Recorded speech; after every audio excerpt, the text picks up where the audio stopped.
My son yelled, "Accept my wife as a partner or you're out of my company." Everyone at dinner watched as I stood up and walked over to her. She smirked, certain I would give in. I looked her in the eyes and spoke one sentence. The silence was total. And minutes later, they realized who I really was. "I'm glad to have you here. Follow my story until the end and comment the city you're watching from so I can see how far my story has reached. My name is Paul, and at 63 years old, I never thought my own son would destroy me in front of the people who mattered most." The conference room at Meridian Construction felt different that Tuesday evening. The mahogany table that had witnessed countless successful deals now seemed like an execution block. Around it sat 12 of our most important clients, men and women who had trusted my company with millions of dollars over the past 4 decades. The chandelier cast a warm glow over faces I had known since they were junior executives. People who had become more than clients, they had become friends. I should have seen it coming. The signs had been there for months. Henry's increasingly bold challenges to my decisions. The way Autumn would smirk whenever I spoke during family dinners. The whispered conversations that stopped abruptly when I entered a room. But nothing could have prepared me for what happened that night. We were celebrating the completion of the Riverside Plaza project, a $28 million commercial complex that had taken 3 years to finish.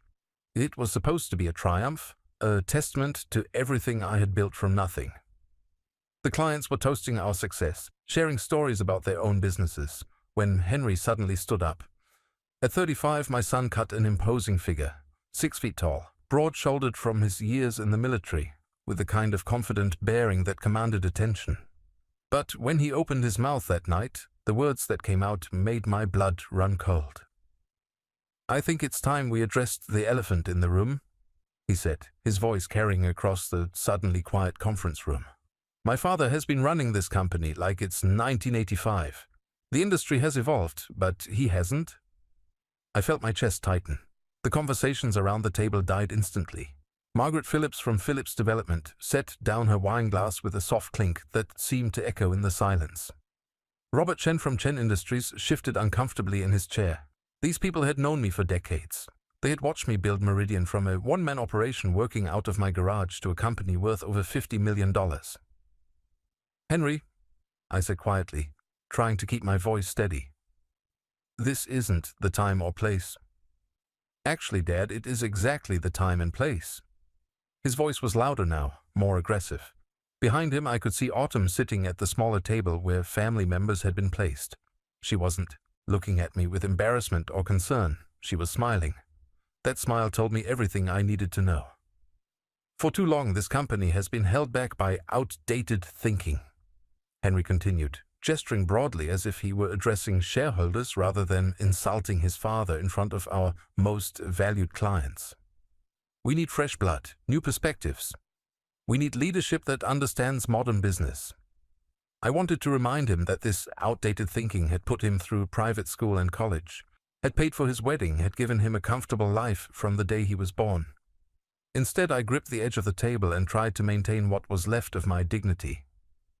"What exactly are you proposing, son?" The word son tasted bitter in my mouth.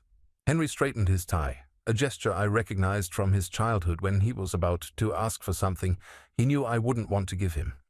But this wasn't a request for a bigger allowance or permission to stay out late. This was something far more devastating. "I'm proposing that Autumn becomes a full partner in this company. She has an MBA from Stanford. She's worked at 3 Fortune 500 companies, and she understands what it takes to compete in today's market." He paused, letting his words sink in before delivering the final blow. "And if you won't agree to that, then maybe it's time you stepped aside entirely." The silence that followed was deafening. I could hear the distant hum of the air conditioning, the soft tick of the grandfather clock in the corner, the barely audible sound of someone's nervous breathing.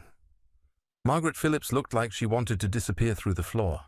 Robert Chen was staring at his hands as if they held the secrets of the universe, but it was the look on Autumn's face that hit me hardest. She wasn't surprised. She wasn't embarrassed. She was triumphant. This had been planned. I thought about the company I had built from nothing.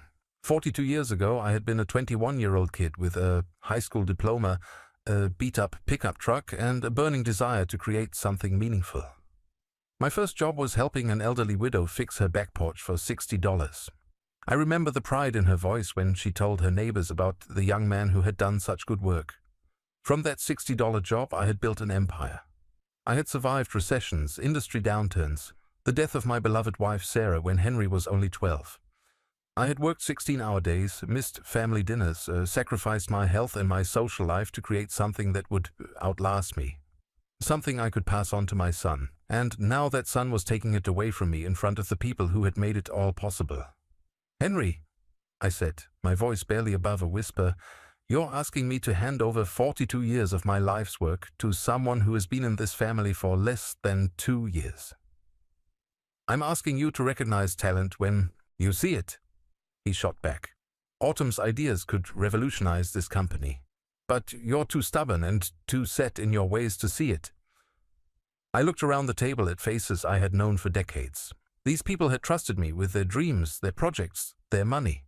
They had watched me honor every contract, meet every deadline, deliver every promise. And now they were watching my own son destroy me. Margaret Phillips cleared her throat softly. "Perhaps," she said carefully, "this is a conversation that should happen privately." "No," Henry said firmly. "Everyone here deserves to know what direction this company is heading. They deserve to know that change is coming whether my father likes it or not." The cruelty in his voice was like a physical blow. This wasn't just about business anymore. This was personal. This was about power, about control, about a young man who had been given everything deciding that it wasn't enough. I slowly pushed back my chair and stood up. The room seemed to spin slightly, and I had to grip the table for support. 42 years of building, of dreaming, of sacrificing, and this was how it ended. Not with a celebration or a peaceful transition, but with public humiliation orchestrated by my own flesh and blood. "You know what, Henry?" I said, my voice surprisingly calm. "You're right about one thing. Change is coming to this company." I looked directly at Autumn for the first time that evening. Her smile faltered just slightly when our eyes met. There was something in my expression that she hadn't expected, something that made her shift uncomfortably in her chair. "But it might not be the change you're expecting." That night I sat in my home office until 4 in the morning, staring at the photographs that lined the walls. Each one told a story of sacrifice, of dreams built from nothing, of a father who had given everything for his son. The oldest photograph showed a younger version of myself standing next to Sarah in front of our first tiny office. She was holding baby Henry while I held the keys to what would become Meridian Construction. Sarah had been 8 months pregnant when I signed the lease on that 400-square-foot space above Murphy's Delicatessen. The smell of pastrami had drifted up through the floorboards during our first business meetings. "You're going to build something amazing," Sarah had whispered that day, kissing my cheek while Henry gurgled in her arms. "I can feel it." She never got to see how right she was. The next photograph showed Henry at 5 years old, wearing a tiny hard hat, and pretending to operate a toy bulldozer at one of our job sites. He had insisted on coming to work with me that Saturday morning, and I had spent the entire day explaining how buildings were made, how foundations were laid, how something permanent could rise from empty ground. "Daddy, when I grow up, can I build things too?" he had asked, his small hand slipping into mine as we watched the crew pour concrete. "You can do anything you want, son," I had told him. "But if you want to build things, I'll teach you everything I know." Now at 63, I wondered when that eager little boy had disappeared. The photographs continued chronologically. Henry's first day of school, his graduation from elementary school, middle school, high school. In each one I could see myself aging, my hair growing grayer, my face more lined with stress and exhaustion. But I could also see something else, the gradual distance that had grown between us. By high school, Henry was looking at the camera instead of at me. By college, he was standing slightly apart from Sarah and me in family photos. By his graduation from State University with a degree in business administration, he was already questioning my methods, my decisions, my way of running the company that had paid for everything he had ever wanted. "Dad, you're thinking too small," he had said during his graduation dinner at Romano's, the expensive Italian restaurant where we celebrated all our family milestones. "Meridian could be twice as big if you just embraced modern management techniques." I had smiled and nodded, proud that my son was thinking about the business, about our future together. I thought his criticism came from ambition, from a desire to help us grow. I never realized it was the beginning of his contempt.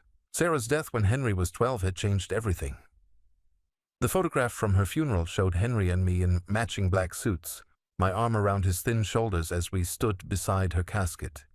I could still remember the weight of his grief, how he had sobbed in my arms that night, asking me why God had taken his mother away. "We only have each other now," I had whispered into his hair. "But that's enough. We're going to be okay." For a few years we were. Henry threw himself into school and sports, and I threw myself into work with a desperation that bordered on obsession. Every contract I signed, every building I completed, every dollar I earned was for him, to give him security, opportunity, a future free from the financial struggles I had known growing up. I worked 18-hour days during his high school years. I missed football games and parent-teacher conferences and school plays because I was building something bigger than myself. I told myself that the money I was making would matter more than my presence at his soccer matches. I convinced myself that providing for his future was more important than being there for his present. Maybe that was my first mistake. The photographs from his college years showed a different Henry. Confident, well-dressed, surrounded by friends from wealthy families. He had joined the right fraternity, dated the right girls, made the right connections.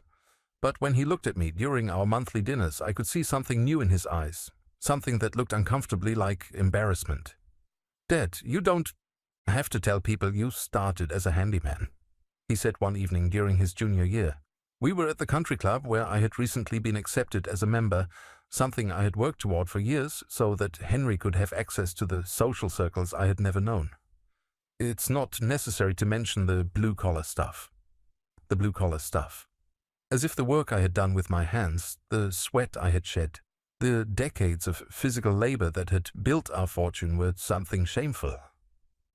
"Son," I had said carefully, "that blue-collar stuff paid for your education. It paid for this dinner. It's paying for everything you have." He had looked around the elegant dining room with its crystal chandeliers and white tablecloths and shrugged. "I know, Dad. I'm grateful. I just think we need to focus on where we're going, not where we came from." After college, Henry had surprised me by enlisting in the army. 4 years of military service, he said, would give him leadership experience and discipline. I was proud of him for choosing service over immediate gratification, for wanting to earn his place in the world rather than simply inheriting it. When he returned, he seemed different, harder, more focused, more critical of what he saw as my old-fashioned approach to business. But I was happy to have him back, ready to teach him everything I had learned about construction, about managing people, about building something that would last. That was when he met Autumn. I pulled out a photograph from 2 years ago, Henry's wedding day. I was standing between him and his new bride, all three of us smiling for the camera. But looking at it now, I could see what I had missed then. Autumn wasn't looking at Henry with love or joy. She was looking at something beyond him, something that had nothing to do with matrimony and everything to do with opportunity. She had targeted him, I realize now, a young man from a wealthy family, recently returned from military service, ready to take over a successful business. She had studied him, manipulated him, convinced him that his father was the only thing standing between him and his destiny. And it had worked. Over the past 2 years, she had systematically poisoned his mind against me. Every suggestion I made was outdated. Every decision I reached was short-sighted. Every success we achieved was despite my leadership, not because of it. She was smart about it. She never attacked me directly in front of Henry. Instead, she asked innocent questions that planted seeds of doubt. "Don't you think the company could expand faster with a different approach?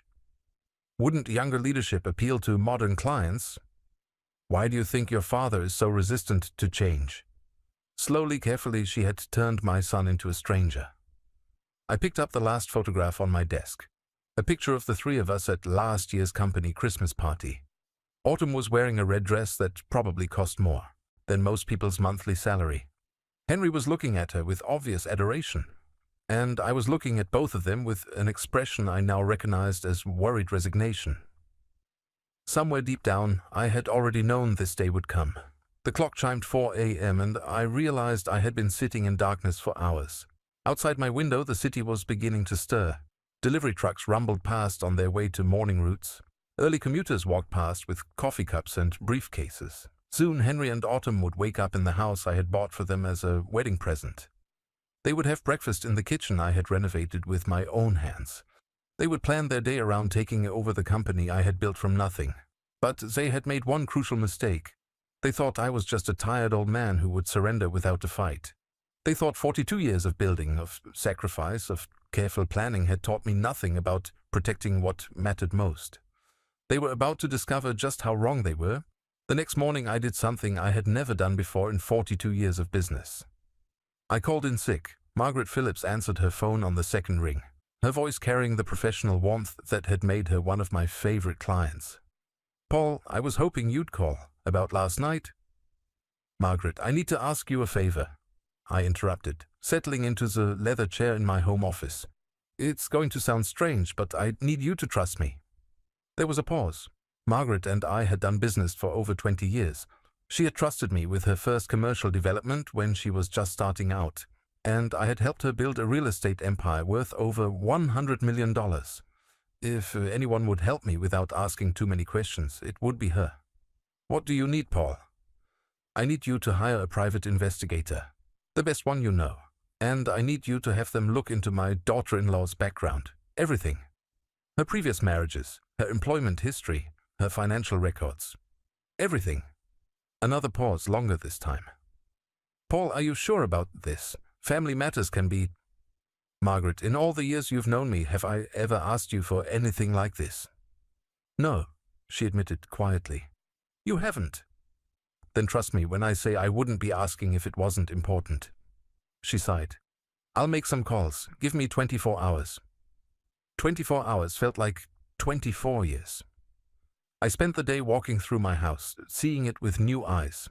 Every room told a story of sacrifice and love. The kitchen where Sarah had cooked countless family dinners. The living room where Henry had played with his toys while I worked on construction plans at the dining room table. The basement workshop where I had taught him to use tools, to measure twice and cut once, to take pride in work done with his own hands. When had he stopped listening to those lessons? Margaret called me at exactly 6 p.m. the following evening. "Paul, you need to sit down." I was already sitting, but her tone made my stomach clench. "What did you find?" "Her name isn't Autumn Matthews, it's Autumn Riley, and she's been married 3 times before. 3 times, Paul. All to older men with successful businesses." I gripped the phone tighter. "What happened to the husbands?" "The first one, Robert Chen—" "Wait. Robert Chen? You mean Robert Chen from Chen Industries? The man who was sitting at our conference table 2 nights ago?" "The same one. Apparently Autumn was married to his younger brother David for 6 months in 2015. David owned a chain of auto repair shops in California. After the divorce, he lost half his business to her in the settlement." My blood ran cold. Robert had been doing business with me for over 15 years. He had never mentioned having a brother, let alone a brother who had been married to my daughter-in-law. But now I understood the look on his face during Henry's outburst. It wasn't just discomfort at witnessing a family argument, it was recognition. "Go on," I said, my voice barely above a whisper. "The second husband was Thomas Bradley, a contractor in Arizona. Similar story. They were married for 8 months in 2017. She convinced him to make her a full partner in his construction company. 6 months later, she filed for divorce and walked away with half of everything he had built over 20 years. I thought about Thomas Bradley, a man I had never met, but whose story was beginning to sound terrifyingly familiar.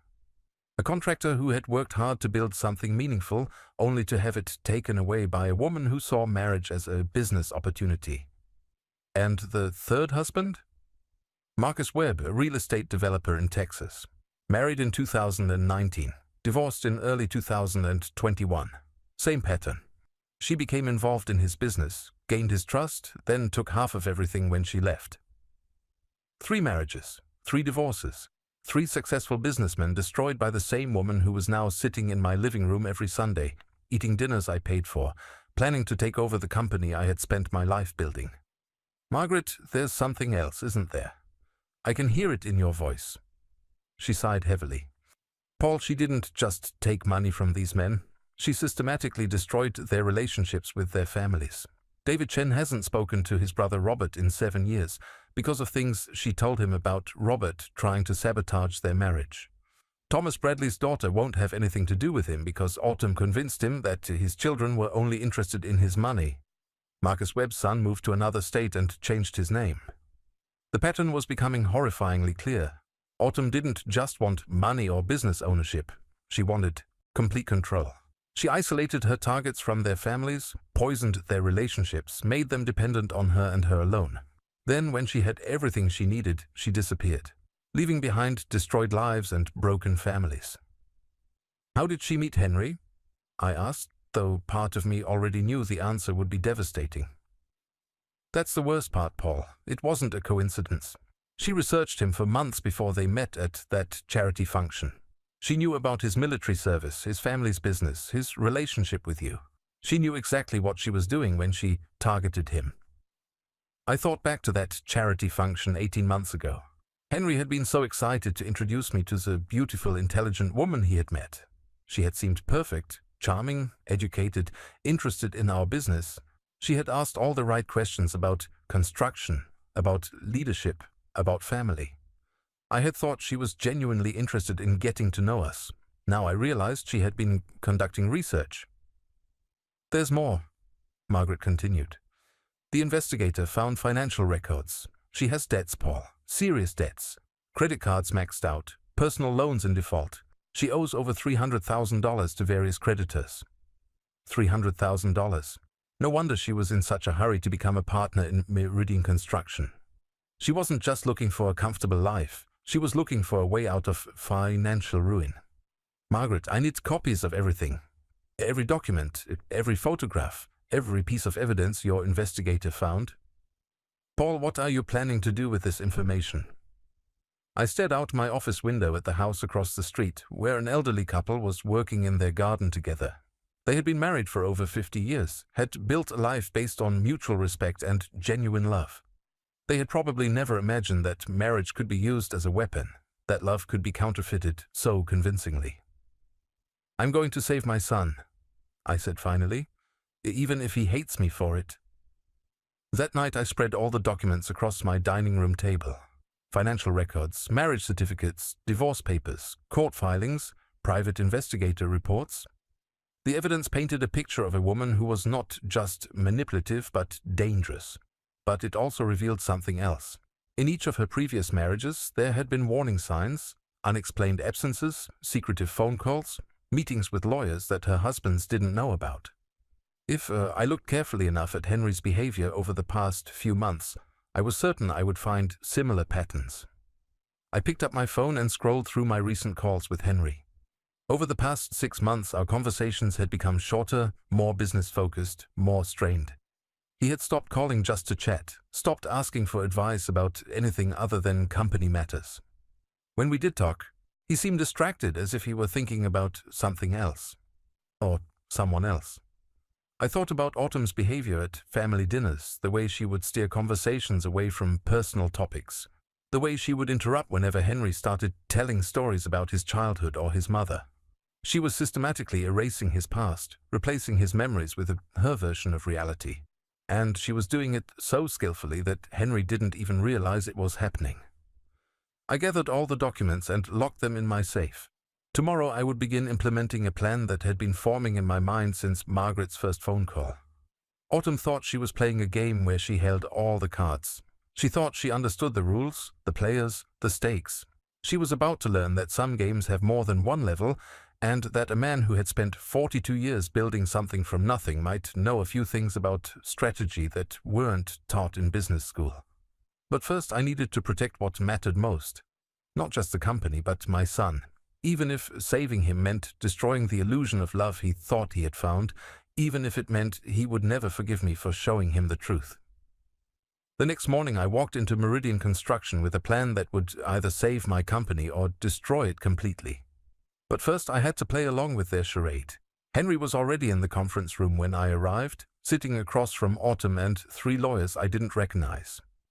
Partnership agreements were spread across the table like battle plans. Autumn looked up at me with a smile that didn't reach her eyes. "Good morning, Paul," she said sweetly. "I'm so glad you've decided to be reasonable about this." I took my seat at the head of the table, the same chair where I had made thousands of decisions over the decades. "Before we discuss anything," I said calmly, "I'd like to understand exactly what you're proposing." One of the lawyers, a sharp-faced woman in an expensive suit, opened a folder. "Mrs. Matthews will become a 50% partner in Meridian Construction, with full voting rights on all major business decisions. In exchange, she'll contribute her expertise in modern business practices and help transition the company into the 21st century." 50%. They weren't just asking for a partnership. They were asking for equal control of everything I had built. "And what happens to my shares?" I asked. Henry shifted uncomfortably in his chair. "Dad, you'll retain 40% ownership. As the founder, you'll still have significant input on major decisions." 40%. In one conversation, they were reducing my life's work to a minority position in my own company. "I see," I said, keeping my voice neutral. "And the remaining 10%? "That will go to Henry," Autumn said quickly, "as recognition of his contributions and his future role in leading the company." The OS mathematics were elegant in their cruelty. Autumn and Henry together would control 60% of Meridian Construction. I would become a minority stakeholder in the company I had created from nothing. But as I listened to them explain their terms, I realized something important. They were amateurs. Over the past 42 years, I had negotiated hundreds of contracts, navigated countless business relationships, survived recessions and boom periods and industry upheavals. I had learned that the most dangerous opponents were often the ones who underestimated their competition. Autumn thought she was playing chess with someone who only knew checkers. "These terms seem reasonable," I said carefully, "but I'll need some time to review everything with my own lawyers." Autumn's smile tightened almost imperceptibly. She had expected immediate surrender, not careful consideration. "Of course," she said. "Take all the time you need. We're in no rush." That was a lie, and we both knew it.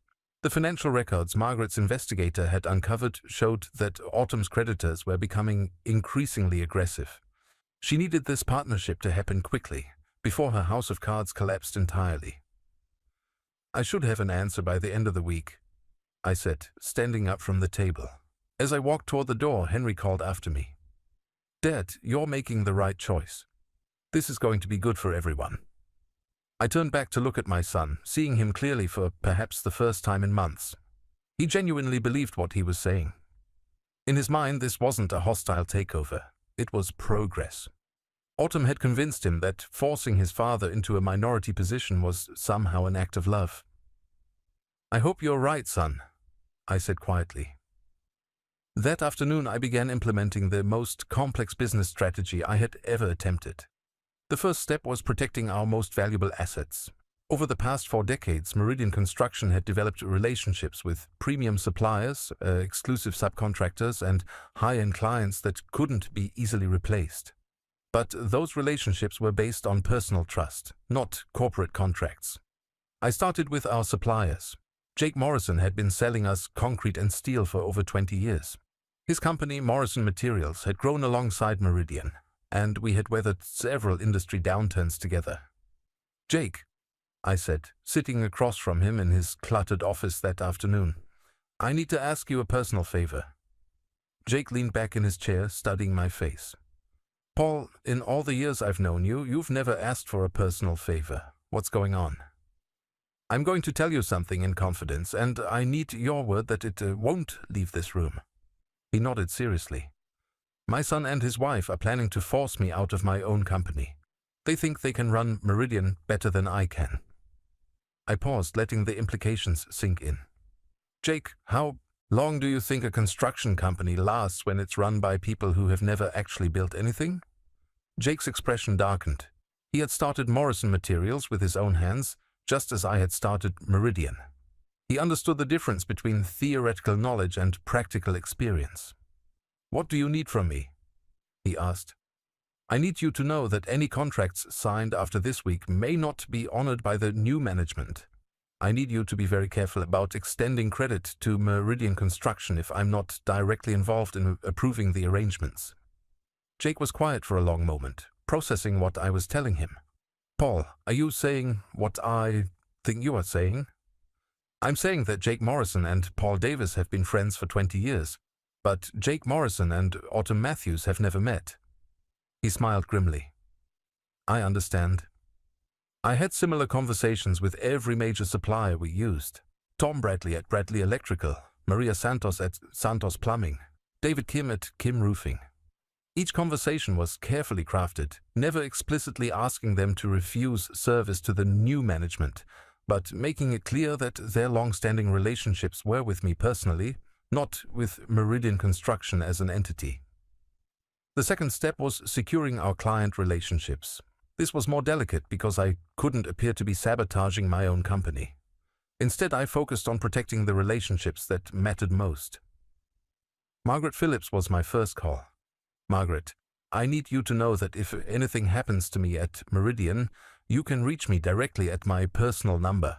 Our friendship and business relationship exists independent of any corporate structure.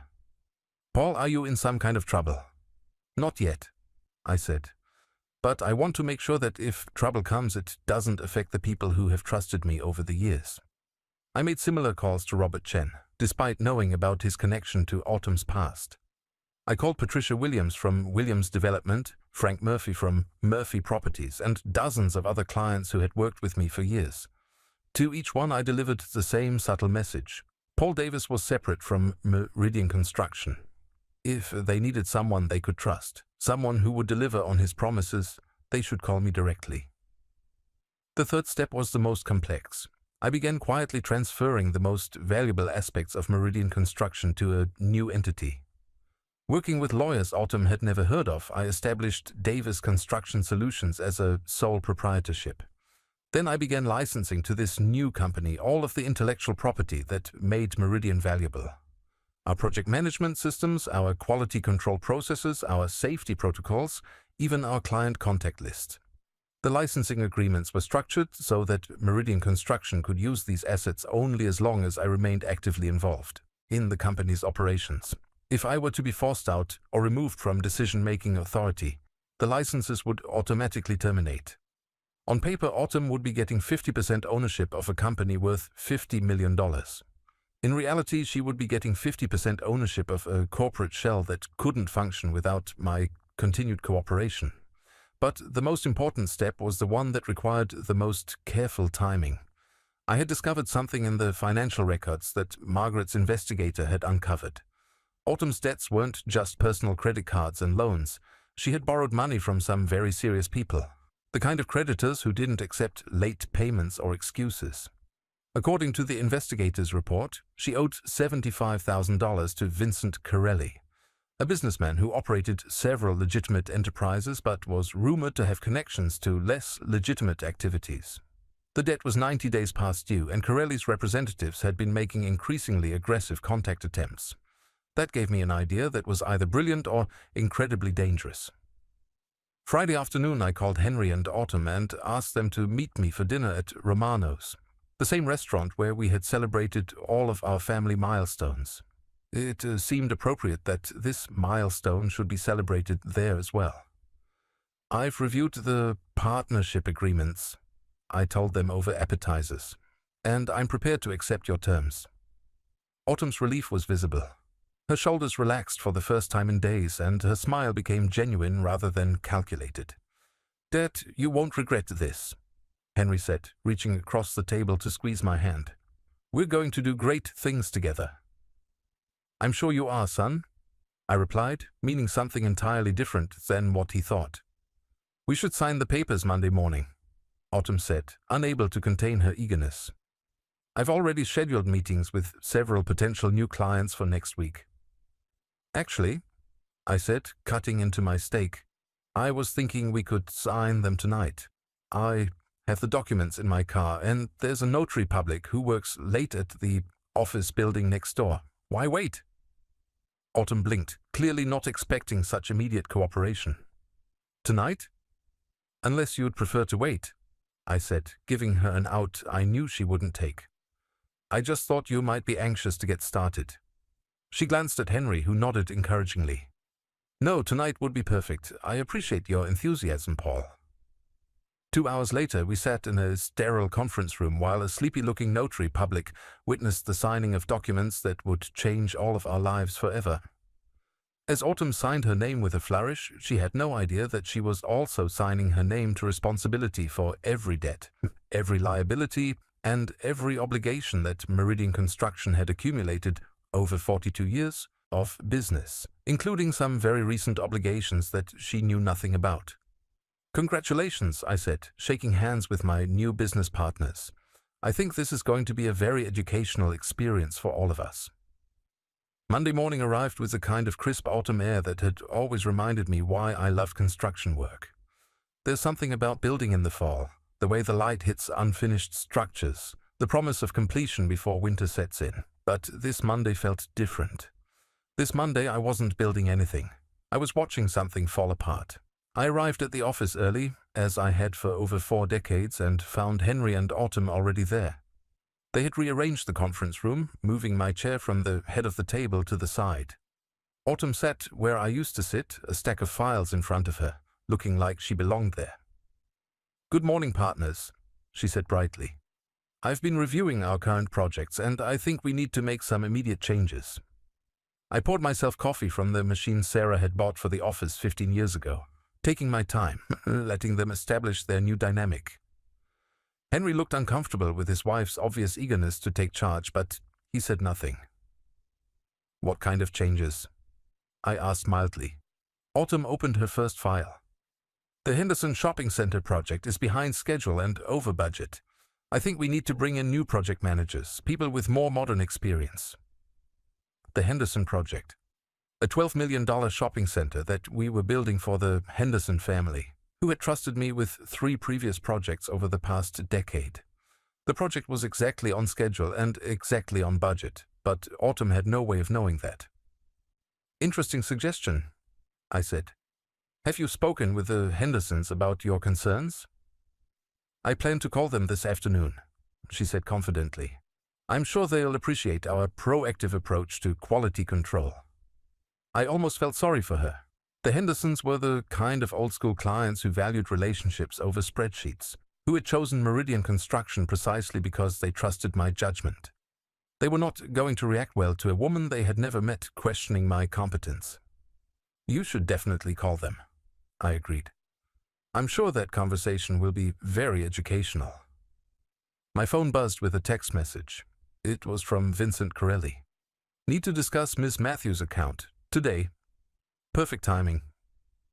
The morning passed quietly. Autumn made phone calls to clients, introducing herself as the new partner and explaining her vision for modernizing Meridian Construction. I listened to her side of the conversations, watching her confidence slowly erode with each call. The Henderson family was polite but firm. They had worked with Paul Davis for 10 years and saw no reason to change their approach now. Patricia Williams from his Williams Development was more direct. She had hired Meridian Construction because of Paul's reputation, and if that was changing, she might need to reconsider her current projects. Frank Murphy actually hung up on her.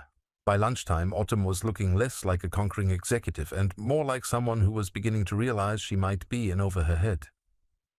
Maybe I came on too strong, she said to Henry as they sat in the conference room reviewing the morning's disasters. These people seem very set in their ways. They're not set in their ways, I said quietly from my desk. They just know the difference between experience and ambition. Henry looked up sharply. Dad, if you're not going to be supportive. I'm being completely supportive, I replied. I'm letting Autumn handle client relations exactly the way she wants to. Isn't that what you asked for? Before anyone could respond, my office phone rang. I glanced at the caller ID and smiled. Excuse me, I need to take this. Paul Davis? Mr. Davis, this is Detective Maria Santos with the Fraud Division. We need to speak with you about some irregularities in your company's financial records. I had been expecting this call, but I made sure my voice carried just enough surprise to sound genuine. Irregularities? What kind of irregularities? We'd prefer to discuss this in person. Can you come to the station this afternoon? Of course, Detective. Is there anything I should be concerned about? Just bring any financial records from the past 6 months, particularly anything related to new partnerships or changes in ownership. I hung up the phone and sat quietly for a moment, letting the weight of the conversation settle over the room.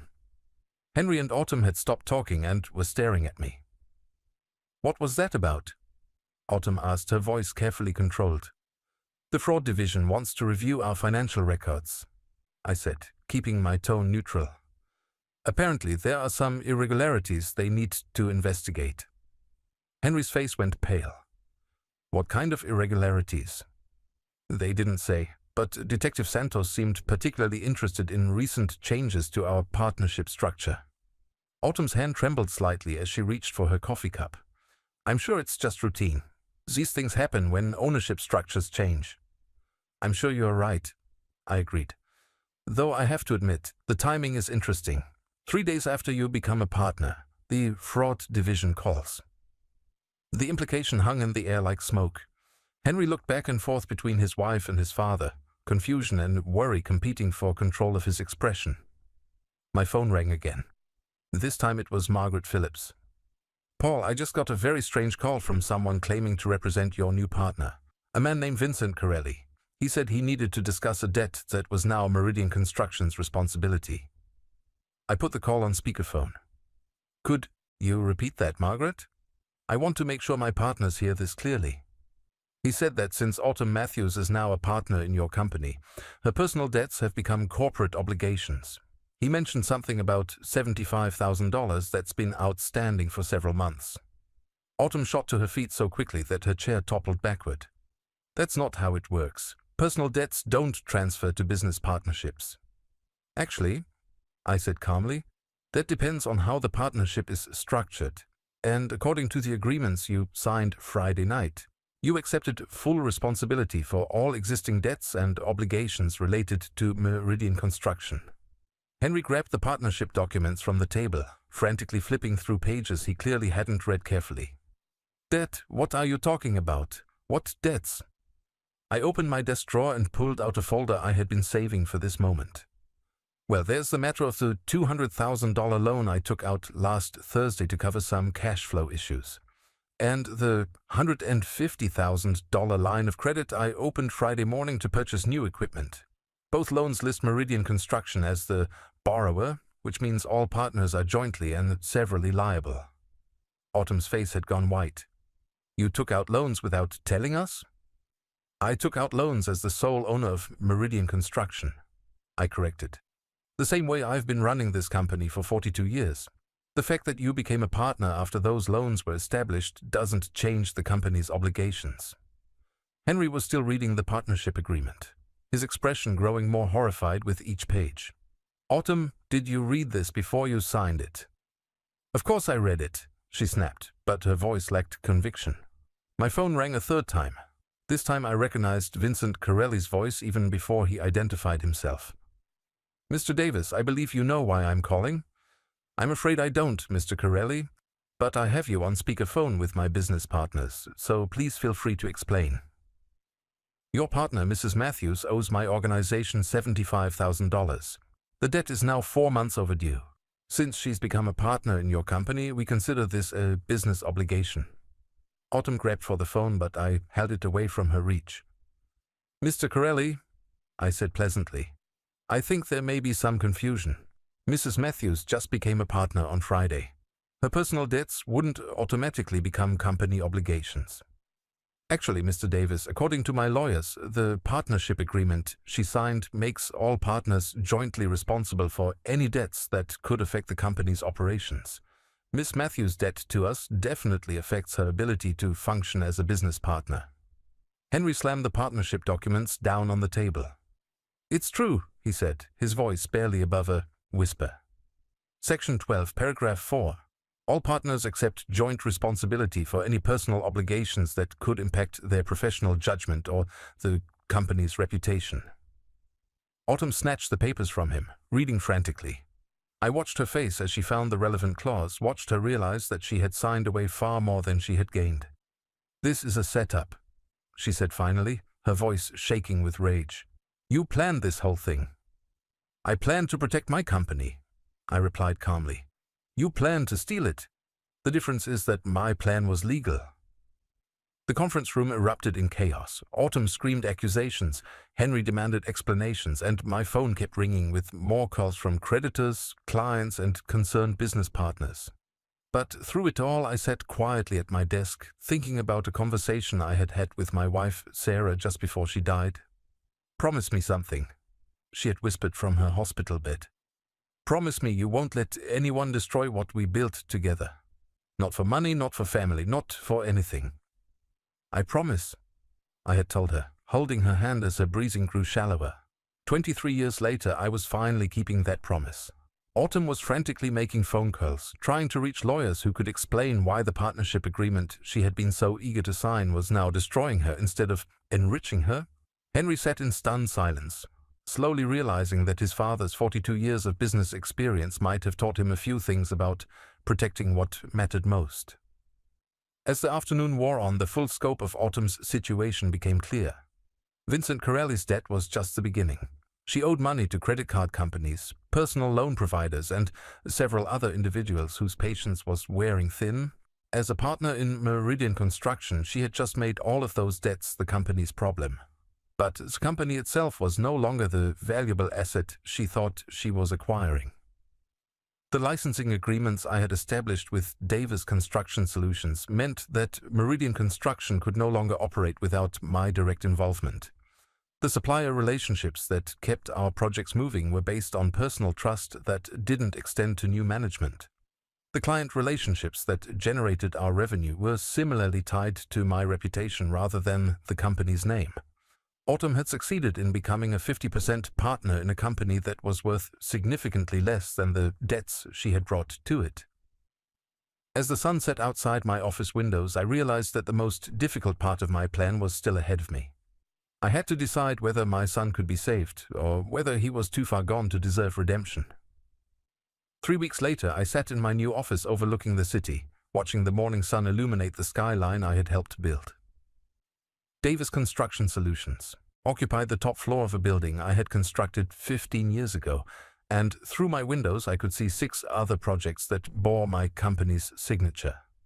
The phone on my desk rang constantly, suppliers wanting to establish relationships with my new company, clients eager to move their projects away from the chaos that Meridian Construction had become, young contractors and project managers asking if I was hiring. I was rebuilding, but this time I was building something different, something smaller, more personal, more aligned with the values that had driven me when I started with nothing but a pickup truck and a dream. The intercom buzzed. Mr. Davis, your 2 o'clock appointment is here. I had been expecting this meeting, but I still felt my chest tighten when my secretary showed Henry into the office. My son looked like he had aged 5 years in 3 weeks. His clothes were wrinkled, his hair unkempt, his eyes carrying the hollow look of someone who had lost everything he thought he understood about the world. "Hello, Dad," he said quietly, taking the chair across from my desk. "Henry." I gestured toward the coffee service I had prepared. "Would you like some coffee?" He shook his head, then changed his mind and poured himself a cup with hands that trembled slightly. "Nice office," he said, looking around at the space that was both familiar and completely different from Meridian Construction's headquarters. "It's functional," I replied. "How are things at Meridian?" Henry let out a bitter laugh. "Meridian doesn't exist anymore. We had to file for bankruptcy last week. The debts were too much, and without your suppliers and clients—" He trailed off, staring into his coffee. I had known this was coming. The mathematics were inevitable once Autumn's creditors began calling in their debts and the company's operating licenses reverted to Davis Construction Solutions. But hearing it from Henry still carried a weight that surprised me. "I'm sorry," I said, and meant it. "Are you?" Henry looked up at me, his expression mixing anger with exhaustion. "Because from where I'm sitting, it looks like you planned the whole thing." "I planned to protect what I had built," I replied carefully. "The destruction was a consequence of choices you and Autumn made." "Choices we made?" Henry's voice rose slightly. "Dad, you manipulated us. You set up those loans. You restructured the licensing agreements. You knew exactly what would happen when Autumn's debts came due. I leaned back in my chair, studying my son's face. The anger was there, but underneath it I could see something else. Something that looked like understanding. "Henry, do you know why I named the company Meridian Construction?" He frowned, clearly not expecting the question. "Because a meridian is a line of navigation, a way to find true direction." Close. I stood up and walked to the window, looking down at the bustling street below. A meridian is also the highest point in a trajectory, the moment when something reaches its peak before beginning its descent. I turned back to face him. I built Meridian Construction to be the highest point of my professional life. Everything I achieved, everything I created, was measured against that standard. But peaks aren't meant to be permanent, Henry. They're meant to be climbed, appreciated, and then left behind so you can find new mountains to climb. Henry was quiet for a long moment. "So you destroyed it on purpose?" "I saved it," I corrected. "I saved the important parts, the relationships, the reputation, the expertise, and let the rest collapse under its own weight." "And Autumn?" His voice was barely above a whisper. I returned to my desk and opened a folder I had been saving for this conversation. "Autumn filed for divorce last Monday. According to the papers, she's claiming that you misrepresented your financial situation and that the marriage was based on fraud." Henry's shoulders sagged. "She's not wrong. I did misrepresent my situation. I thought I was going to inherit $50 million worth of assets. Instead, I inherited $350,000 worth of debt." "Where is she now?" "Gone. She disappeared the same day Vincent Carilli's people came to collect their money. She took what little cash was left in our joint accounts and vanished." He looked up at me with red-rimmed eyes. "Dad, I don't think she ever loved me at all." The pain in his voice was raw, genuine. This wasn't the arrogant young man who had humiliated me in front of my clients 3 weeks ago. This was my son, stripped of his illusions, forced to confront the reality of what he had lost and why he had lost it. "Henry," I said gently, "love isn't something you can counterfeit indefinitely. Real love survives disagreement, disappointment, even failure. What Autumn offered you was a performance designed to get what she wanted." "How did you know?" he asked. "How did you figure it out when I couldn't see it?" I thought about that question for a moment. "Because I'm your father, and I've loved you since the day you were born. That kind of love teaches you to recognize the real thing when you see it, and more importantly, to recognize when it's absent." Henry was quiet for several minutes, processing everything I had told him. Outside my office windows, the city continued its daily rhythm. Construction crews worked on buildings that would outlast all of us, laying foundations that would support dreams not yet imagined. "Dad," Henry said finally, "I need to ask you something, and I need you to be completely honest with me." "All right. Do you think there's any way I can earn back your respect?" The question hung between us like a bridge waiting to be crossed. I looked at my son, seeing past the mistakes and the manipulation to the young man who had once asked me to teach him how to build things that would last. "Henry, you never lost my respect. You lost your way, and you made choices that hurt both of us. But respect isn't something you earn once and keep forever. It's something you build every day through your actions and your character." I opened my desk drawer and pulled out a business card for Davis Construction Solutions. "I'm hiring project managers for 3 new developments. The starting salary is $48,000 a year, with the possibility of advancement based on performance and reliability." Henry stared at the card. "You're offering me a job?" "I'm offering you a chance to start over, to learn the business from the ground up, the way I did 42 years ago. To prove to yourself and to me that you understand the difference between earning something and inheriting it." "What about my military experience? My business degree, my years working at Meridian?" "What about them?" I asked. "Your military experience taught you discipline and leadership, which are valuable. Your business degree gave you theoretical knowledge that might be useful if applied correctly. And your years at Meridian showed you what happens when ambition isn't balanced by wisdom." Henry turned the business card over in his hands, studying it as if it contained hidden messages. If I take this job, I'd be starting at the bottom. I'd be working for people who used to work for me. Yes, I agreed. Is that a problem? He was quiet for a long time, and I could see him wrestling with his pride, his shame, his fear of what starting over would mean. Finally, he looked up at me with something I hadn't seen in his eyes for months: humility. When do I start? Monday morning, 7 a.m., wear clothes you don't mind getting dirty. Henry stood up and extended his hand across my desk. When I took it, his grip was firm, his eyes steady. Dad, I'm sorry. For everything. For not seeing what Autumn was doing. For treating you like you didn't matter. For nearly destroying everything you built. I'm sorry too, son. For not teaching you better how to recognize real love from manipulation. For working so hard to give you everything that I forgot to teach you the value of earning things yourself. Do you think we can fix this? Our relationship, I mean. I thought about Sarah, about the promise I had made to her, about protecting what we built together. But I also thought about the other promise I had made. To love our son unconditionally. To never give up on him even when he gave up on himself. Henry, relationships aren't like construction projects. You can't just pour a new foundation and start over. You have to rebuild trust one conversation at a time, one decision at a time, one day at a time. I'm willing to put in the work, he said quietly. So am I.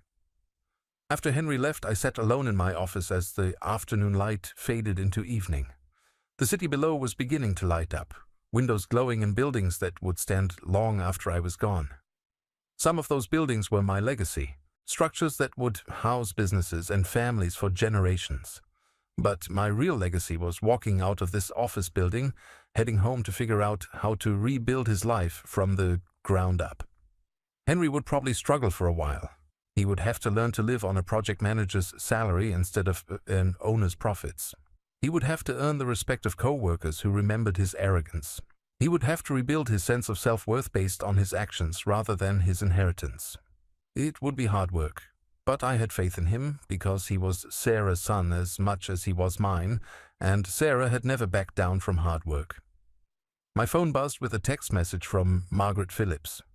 Dinner tonight to celebrate your new venture. My treat.